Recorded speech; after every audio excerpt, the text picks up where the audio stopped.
Assalamu alaikum tuğanlar, daha bir jol tuğanlar.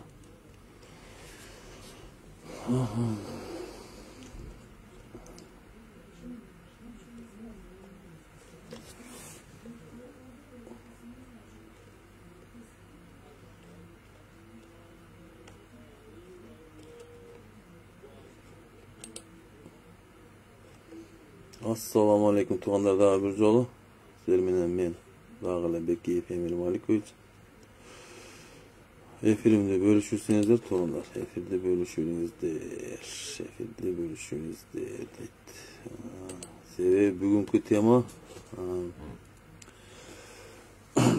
tema uşul bizim karındaşыбыз Orazay anан Nazire деген karındaşыбыз. Uşul kızlardı internet bulaklarında karalap, жабып, кылбаган иштерин кылды деп, ошондой жалган маалыматтар тарап атат. Анан ушул черный пиар менен заниматься эткендерге, мында ошол черный пиар менен мындай иштегендерге айтып кетерим да, эркек болсоңор, мына мен эркекмин деген болсо, мына мага асылгыла. Ошол кыздарга мен өзүм до конца туруп берем. Ошол кыздарды ушу кийим жамандаса, кийим жамандай турган болсо менен сүйлөшөт. Лично мен силерге айтканмын. Черный пиарыңар токтоткула. Бул жөн эле жала жабып адамды жаман көрсөтүп, жок эле информацияны таркатып атасыңар. Силер ошо адамдар менен биринчи сүйлөшүп, мындай мамиле кылып көрсөңүздөр, ушул нерсени кылбайт болсоңор. Мен айттым, Оразайым бул Кыргыздын Курман-Жаннаткасы. Мына келетки, мына жакын арада 10 жыл, 20 жылдагы Курман-Жаннаткасы болот бул туугандар.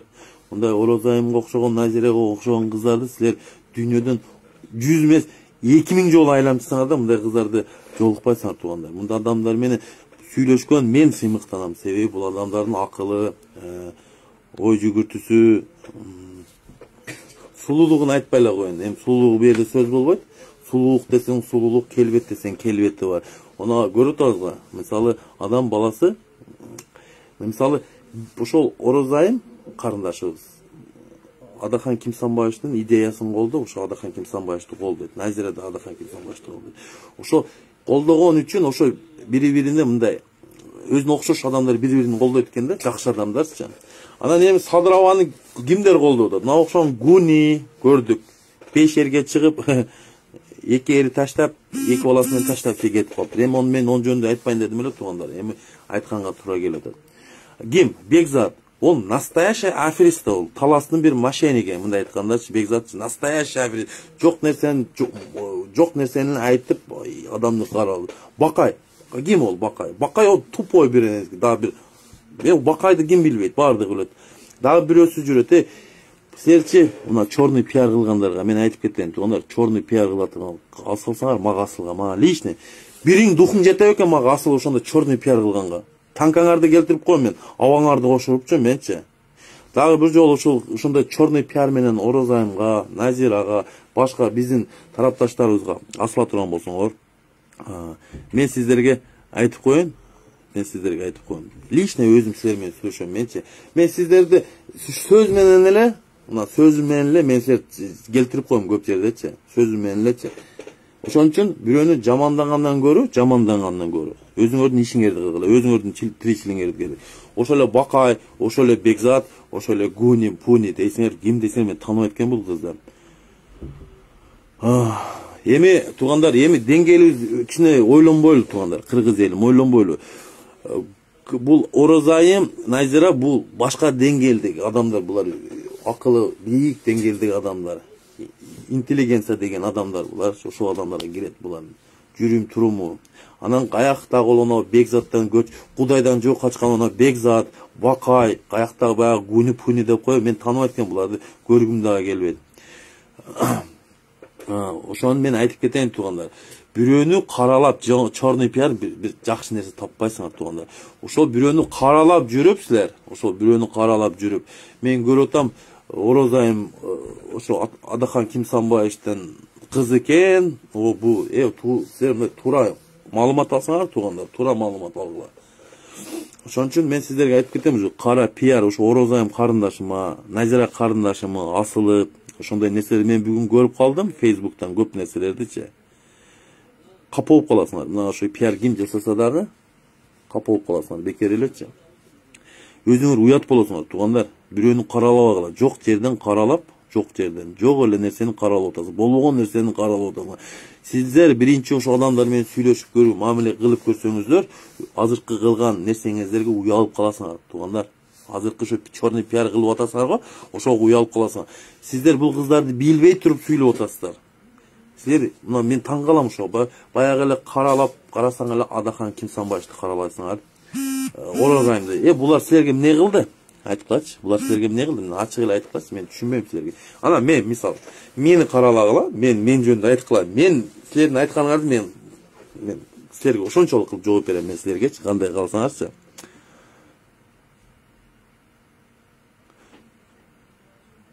Эми көрдүк да деңгел, абасынын деңгелин көрдүк. Планшет, мындай планшетти кармаган окуп атат. Анан кийин ошо тарапташтарды ошондой деп көрдүк да. Кийин баягы тарапташтар Гуни, Бекзат, Бакай, анан Зам деген бирөөсү жүрөт бар, патсан, сапляк. Эми элестетип көрсөңөр өзүңөр. Анан ошо окшогон адамдар элестеткиле, ошондой адамдар, ошо тарапташтары ошондой болот, анан кийин талапкери кандай болот эле? Көрдүк го мына. Не кылды? 6 айдан бери эчтеке кылган жок. Мен дагы айтып коеюн. Мен анча-мынча адамга жөн сүйлөй бербейм туугандар. Көп нерсени сүйлөй бербейм, мен айтып коеюн. Дагы бир жолу ушу Оразайым, Назира ким болбосун катты назар мен силерге айтып коеюн. Жамандабагыла туугандар. Черный пиар менен заниматься этпегиле. Черный пиар менен заниматься эткен акыретін биз билебиз эмне менен бүтөт. Акыретін биз билебиз эмне менен бүткөнүнчө өзүңөр уят болосуңар. Өзүңөр шылдың болосуңар. Деңгелиңерди түшүрүп отур, ошо уровеньге түшүрүп атасыңар өзүңөрдүчү. Уят бет деген керек, мына бет дегенчи. Ол садыралгандардын бети жок болсо, бизде кичине бет бар туугандар. Ол баягы Бекзат, Бакай, Гуни, Пуни, Муни дейсиңерби, кимде ошолоруңар тыйгыла. Мына ачык айтайынчы, ошолоруңар тыйгыла. Ар бир инсандын жеке жашоосуна аралашпагыла. Мен билесиңер, мен карайм, мүнөзүм ушундай. Мен мисалы Садыраванын саясатына аралашам, кылган ишине аралашам, бирок жеке эч такыр асылбайм. Билесиңер ошол нерсени? Жакшы Нурбек, валейкум жакшы. Мен жеке бирөөнүн эч нерсесине асылбайм, жеке жашоосуначы, ошол эле Садыраванын Ташиевдин кылган иштерине жеке нерсесине. Мен бирок саясатчы катары асылам. Кылган ишине кемчиликтерине асылам да. Анан азыр көрсөң, черный пиар кылып эле, жамандап эле, ол Адахан аке ажырашып кетти, Египетке кетип калыптыр, аялы кетип калыптыр, Оразайым кыз экен деп, ошондой баягындай черный пиарларды токтоткула туугандар. Андай нерсе өтпөйт. Мына правила бар да өзү. Мына интернет булакта дагы өзүнүн правиласы бар. Эркекче ойнойсуңарбы, эркекче ойногула мындай. Түз мындай. Адилеттүү ойногула. Жеке жашоосуна асылбагыла. Жеке жашоосуна өзүңөрдүн асылы бербегиле. Түшүнүп атасыңарбы? Жеке жашоосуна вообще асылбагыла. Кааласаңар ошо саясаты боюнча сүйлөгүлө. Саясат кылган кемчиликтерине, ошо саясатта болгон кемчиликтердин асылбагыла. Жеке жашоосуна такыр асылбагыла. Бул этикага да туура келбейт туугандар. Мен ачык эле айтайын. Неге мен Садыраванын жеке жашоосуна асылбайм? Себеби бул этикага туура келбейт. Бул онун жашоосу, Садыраванын жашоосу. Менин жашоом менде калыш керек. Оразайымдын жашоосу өзүндө калыш керек, бирок жеке жашоосуна асылбаш керек. Ол деген бул мындай туура келбейт туугандар. Мен дагы айрылып кетем, ошо черный пиар менен ошо Оразайым, Назира, Адахан Кимсанбаевди жамандап черный пиар менен заниматься эткендерге айтып коеюн туугандар. Жоопкерчилик болот туугандар. Силер ойлобогула, ушу менен эле кутулуп кетем, ушу менен жооп берип алам. Бул дүйнөдө да жооп бересиң, аркы дүйнөдө да жооп бересиң, акыретте да жооп бересиң туугандар. Ошону билип калыңыздар. Ошол эле нерсени сага кылса, же сени ата-энеңе кылса, ошо черный пиарды жашоосуна асылса, ошо черный пиар жасап тургандарга айтып атам. Ошол жашоосуна асылса сага жагабы? Сенин эжеңе же сенин карындашыңа ошентип черный пиар кылып жазып интернет булактарына чыгарса, ошо сага жагабы? Ошол аял затты, ошол кишини сенин ошол эжеңдин ордуна коюп көр, апаңдын ордуна коюп көр, карындашың ордуна көрүп көр. Ошон үчүн туугандар, бир күн болсо ошол нерсе өзүңө кайтып келиши мүмкүн тууган. Ошол нерсе өзүңө кайтып келет. Ошол эле сен өзүңө черный пиар болот, ошо карындашыңа черный пиар болот, апаңа черный пиар болот, эжеңе черный пиар болот. Ошону эстен чыгарбай жүргүлө. жеке жашоого асылбагыла туугандар. Жеке жашоо ар бир адамдын өзүнүн укугу, кайда жашашты, каерде жашашты, качан эрге тийишти, качан не кылышты, качан төрөштү, кимге тийишти, ол жеке өзүнүн жашоосу.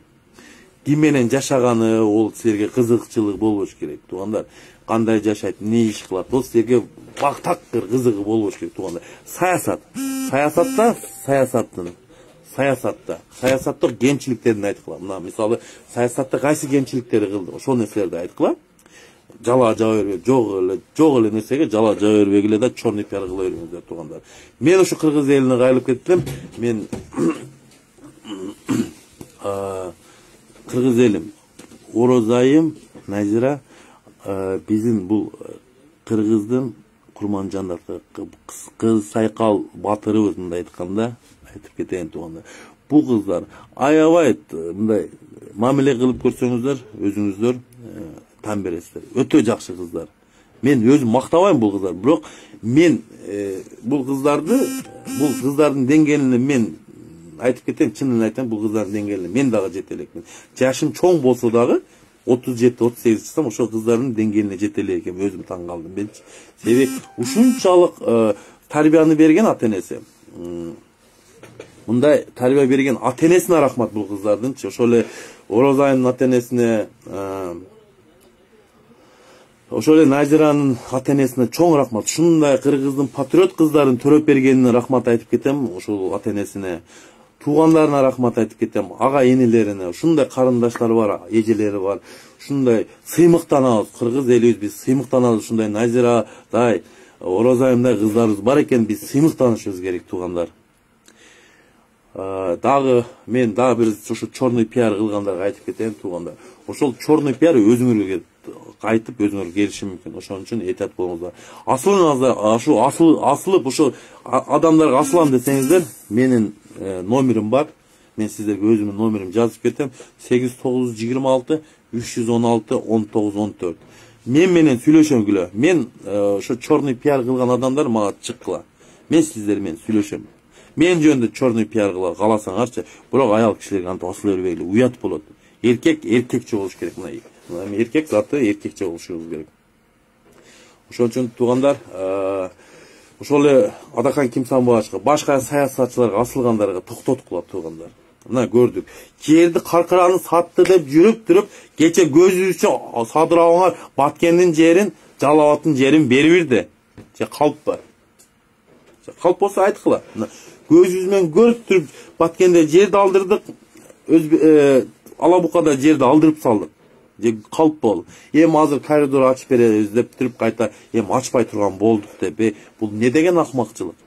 Ушу жер саткандар ушу Садырабаңар болот. Жер саткычтар ушу Ташиев болот. Ушу жоопкерчилик Ташиев алган. Ушулар жер саткыч болот туугандар. Мен сиздерге ошону айтып кетейин. Баягы урууну карма деп өздөрү ууру экен, өзүнүн ошондой экен туугандар. Мына көрдүңүздөрбү? Биз дагы алдандык туугандар. Алдандык дагы, көп алданат. Бунун кесепети бизге дагы бир 10 жылдык, 5 жылдык кесепети тиет бу акмактардынчы. Кыргыз эли ачка калып, азык түлүктүн баасы көтөрүлүп, 150 сом 1 литр майдын, бир каптын баасы 2000ге чыгып, ошону карап туруп, билип туруп, өзүнүн баазыкы мыйзамсыз конституциясын өткөзүп атат. Референдум кылыпчы. Мен кыргыз элине дагы кайрылып кетем туугандар. Мен өз сөзүмөн кайтпайм. Мен мага окшогон 120 депутат эмесмин. Менде намаз деген бар туугандар. Мен аларга окшоп байлыгым да жок. Менин терек нечего. Мен сиздерге ошону айтайын. Бир апам бар, 3 балам бар, бир карындашым бар. Мен сиздерге айтып кетейин. Кудайга шүгүр. Иншалла жетиштүү эле. Кудайдын бергени мен багыдым. Жетиштүү. Мен бирөөнүн бир тиын урдаган адам эмес мен. Мен сизге дагы бир жолу айтып кетем туугандар. Ушул нерсени биз токтотуп калалы. Бу акмактардын ошол конституциясын мен дагы айтты. Зордоп, пордоп өткөзөсүңөр, бирок биз жокко чыгартабыз Кудай кааласа. Бул нерсе, бул убактылуу нерсе. Бул Садырабага мен дагы түшүндүрүп кетейин. Садыраба кукла болбоңуз. Садыраба сизди ошо мындай айтканда кукла кылып атат. Ошолордун оюнун ойнобоңуз, ошо гиганттардын оюнун ойнобоңуз. Сиз билип атасыз мен ким жөнүндө сүйлөп атканымды. Ошо Ташиевди айтып кетем. Камчака, эркекче болуң. Эркек болуң. Жерлерди ар кимге тарката бербең. Жерлер биздики. Силер ошо менен кутулуп кетем деп ойлобоңуздар. Жоопкерчилик обязательно болот. Өзүңөрдүн башыңарга өзүңөр муштун болосуңар туугандар. Ошон үчүн сиз камчака Садырова өзүңүздөр билесиздер. Түрмө деген кандай нерсе. Ошол жерде өзүңүздөр отуруп чыктыңыздар, туурабы? Билесиздер. Кандай саясат менен ошол саясаттын кесепетинен ошол жерде отурдуңуздар. Ошону билип туруп, бийликке келип алып туруп, силер ушундай акмакчылык кылганыңар туура эмес туугандар. Өч алуу деген токтотуңуз туугандар. Өч алууну токтотуш керек. Баягы саясий манайда камалып турган адамдар токтоткула. Мен ушу боштондук ушу адамдарга, мен бул Сегизбаевдин тарапташы эмесмин. Асан Курсановдун тарапташы эмесмин. Мен эч ким ушуга окшогон адамдар, саясий манайда отурган адамдарды сот чыгарсын туугандар. Эми бир адамдын амбициясы деп, кызыкчылыгы деп ошолорду түрмөдө кармап турган туура эмес туугандар. Ошол нерсе туура эмес, мен дагы айтып кетейин. Бул нерсе туура эмес. Өч алуу, бул өч алууга кирет туугандар. Мына өч алуу Сегизбаевдан мен ошонтип эле ойлойм. Курсан Асанов да ошо өч алуудай эле болуп атат туугандар. Ошон үчүн бул мен экөөнү тең жактабайм, экөө тең жакпайт. Мындай эми айтып кетейин, экөө тең мага интересный человек, бирок как жаран катары мен айтып кетейин. Адамгерчилик катары айтып кетейин. Ушу Сегизбаев, Курсан Асанов, ушу саясий манайда жаткан башка мен билбеген адамдар болсо кой бериңиздер. Сот өкүм чыгарсын, адилеттүү өкүм чыгарсын дагы өдөдөн отуруп алып приказды бербегиле. Ошентип приказ берип жүрүп силер камалгансыңар. Ошо Асылбек Жээнбеков, ошо Садыроваңарды камаган, ошо Асылбек Жээнбеков камаган. Ошонун приказы менен камалган туугандар. Ошону билбесеңер. Мен дагы бир жолу айтып кетейин. Бул кландарды биз кантип жеңебиз туугандар? Качан гана кыргыз эли бириккенде, бир муштумга биригип, ошондо отпор бербесек, булар 5-октябрдагы жеңишти кыргыз элинин жеңишин урдап алышы туугандар. Ошентип бизди алдайбыз деп сценарий кылып атат туугандар. Мен түшүнөм бул сценарийничи. Эми бул сценарийси өтпөйт. Бул сценарийсине биз ишенбешибиз керек туугандар. Биз коомду тазалашыбыз керек туугандар. Мына окшогон акмактарды көрдүк. Мисалы, ошол 500 семья 30 жылдан бери кыргыздын канын ичип жүрүшө, ошо 500 семьяны жоопкерчиликке тартышыбыз керек туугандар. Ошол эле бар олигарх дейбиз, не дейбиз, мафия дейбиз, ошолорду жок кылышыбыз керек туугандар. Чорный, морный, красный, мрасный деген нерселерди да жокко чыгарышыбыз керек туугандар. Биз өзүбүздүн коомубузду таза коом алып келели туугандар. Качан гана таза коом, таза адамдар келбейинче биздин мамлекет эч качан өнүкпөйт туугандар. Качан гана өзүбүз кайдыгер карабай, ошо эртеңки 11-апрелде боло турган конституция, жаңы долбоордун конституциясы өтө турган референдумга каршы добуш бериңиздер туугандар. Мен дагы бир жолу кайтырып кетейин. Ошон үчүн туугандар, акыл эсибиз жайында туугандар, мына көрүп турат. Адилет болуп, калыс бололу туугандар. Калыс бололу. Кандай болосун, калыс бололу туугандар. Качан гана калыс болгондо, адилет болгондо, ошол мамлекетти өнүккөн болот туугандар. Ага чейин ушинтип пакта коюп жүрсөк, ушинтип пакта коюп жүрө беребиз. Ошо пакта коюшту токтотушубуз керек туугандар. Кемчилигин айтышыбыз керек. Эми действительно кемчилиги көп. Азыр мен тааныбаган президенттин кемчилиги өтө эле көп, мисалычы. Бир эле ораторский жагын айтпайын сүйлөйм. Мына мисалы сүйлөй турган адам, мына мисалы мен жүрөгүмөн чыгып сүйлөйм, мисалы ошондой кылып жүрөгүнөн чыгып сүйлөш керек адам баласычы. Анан планшетти карап алып, жазып бергенин окуп айтчу туугандар. Эми азыр келсем, мына мыйзамсыз келди деп, ошо 6 ай, 7 ай өттүм бийликте отурганы. Ошондо эмне иш аткарды? Бир да сөз жок бул адамгачы. Иш аткара турган. Эмне иш аткарды мен билем. 2 адамга бирөөсүнө генерал-лейтенант Ташиевке генерал-лейтенант деген наам берди, бирөөсүнө Жапикевке генерал-майоруна наам берди. Ошол мен бул кайсердигине берди. Ошол мен билгендерденчи. Баткендеги жер менен Алабукадагы жер өтүп кетти. Бирөөсү Өзбекстанга, бирөөсү Тажикстанга өтүп кетти туугандар. Мына эрдиктерин айтып берейинчи, абаңардын эмне иш кылгандарын. Мына мен башка иш дагы мен башка эчтеке көрбөй турам. Бул кишинин мен деңгээлин ошол 4 ай 3 ай мурун көргөнмүн, кандай адам экенин. Бул кишинин мошенниктигин да мен көргөм. Бул киши кумтөр менен келген, кумтөрдө алтын калбай бийликке келген, кумтөр алтыга калбай калды деп. Туурабы? Ошон үчүн мен дагы айтып кетем туугандар. Ишенич бул адамга мен башында эле жок болчу туугандар. Ошон үчүн мен кыргыз элин чакырып кетем. Адилеттүү калыстык бололу туугандар. Мен ошол туугандар. Анан берки чорный пиар менен ушу Орозайым, Назиралар асылып кеткендер айтып, кыса турган жериңерди кыскыла туугандар. Койгула, уят. Эркекче мына саясатта ойнойлу, мына эркекче правила менен, эркекче жеке жашоосун асылбайлы туугандар. Саясаты боюнча сүйлөгүлө. Мен сөз жок ол нерсесинечи. Саясатта эмне кемчиликтери болсо айткыла. Бирок бул саясатта булардын кемчилиги жок да, ошон үчүн айта албайсыңар силерчи туугандар. Ошон үчүн мен саясатта, мен жеке саясатта асылышым мүмкүн Сауд Арабияга. Бирок жеке жашоосуна мен никогда асылбайм. Ошону билип коюңуздар. Себеби этика деген нерсе бар, норма деген нерсе бар, моралдык. Себеби Сауд Арабияны как жашы чоң Сауд Арабия катары сыйлайм. Жеке жашоомдо мындай адам катары. А бирок саясатта президент катары сыйлабайм. Ошо эки айырмачылыгы бар. Ошол эле туугандар. Ошон үчүн жеке жашоосуна асылбаңыздар туугандар. Мен ушу кыргыз элин чакырып кетем дагы. 11 апрель референдум күндө каршы добуш берип, ошол парламенттик башкаруу боюнча кала бериш керек. Президент, мен тааныбаган президент иштейм десе, ал жерде конституциянын тиешеси жок туугандар. Иштейм деген адам 100 конституция өзгөрсөңөр да иштей берет тууган. Анан кийин иштей албаган адамга 200 конституция алмаштырып туруп 100 жыл сурак берсеңер да иштей албайт туугандар. Мына көрүнүлө турбай. Мына мен калп айтсам айткыла. Калп айтып атасың деп элечи. Көрүнүлө тур. Иштейм деген адам 10 күндө результатты көтөрөт туугандар. Ал бул кишинин иштегени 6 ай болуп калды. Ошон үчүн сурооңуздар болсо, мен жеке баракчама жазыңыздар, почтама. Мен сиздерге жооп берем. Саламатта калыңыздар. Мен сиздер менен Бекеев Эмин, ушу Орозайым менен Назира карындашым бар экениңиз мен сыймыктанам туугандар. Бул аялдар Куда кааласа кыргыздын келерки курман жаназасы кыз сайкалы туугандар. Тынч болуңуздар.